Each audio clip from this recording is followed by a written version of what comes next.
requirements na ipapasa pag kukuha ka ng financial or medical assistance sa PDAW.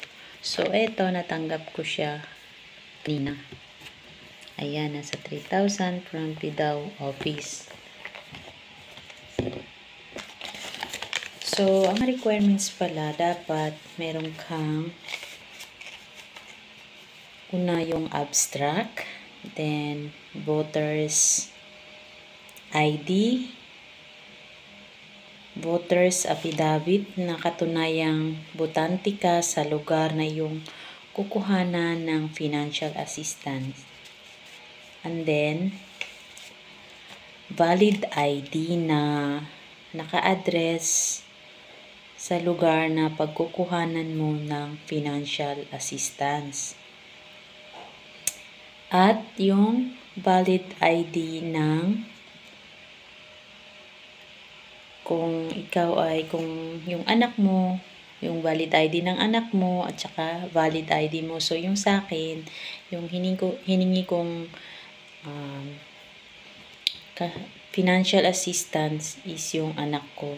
So, kumbaga ako yung guardian, ako yung nanay, so ako yung magre-receive. Pero, yung hinihingi nila dun is yung ID nung anak ko at saka ID ko. So, sa kanya, ID niya sa PDAW, sa person with disability ID niya.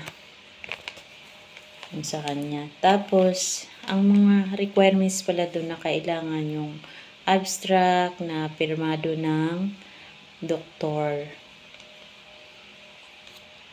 O kumbaga, mayroon siyang tatak license number ng doktor at saka yung prescription o reseta ng mga gamot na kailangan mong bilhin o di kaya mga hospital bills, yun, pwede yun. Tapos sa abstract is kailangan original siya.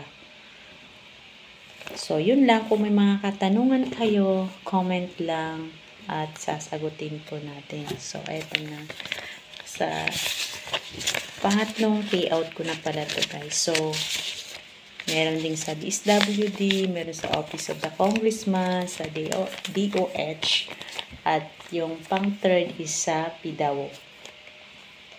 So, yun lang. Maraming salamat.